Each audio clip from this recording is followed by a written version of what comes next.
Hey guys, in this video, I'm going to show you how to get the engraved gold earring in Crimson Desert.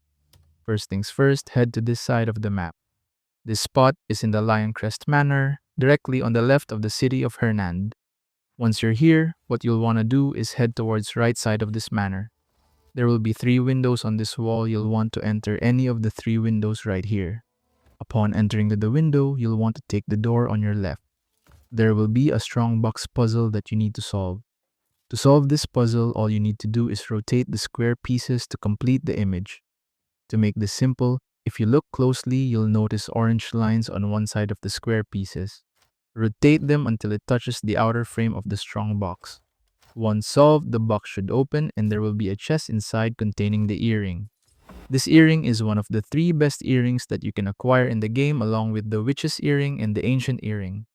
It doesn't look anything special right now, but on maximum refinement, this goes up to level 6 defense and level 4 movement speed, sharing the same stats with other late game options.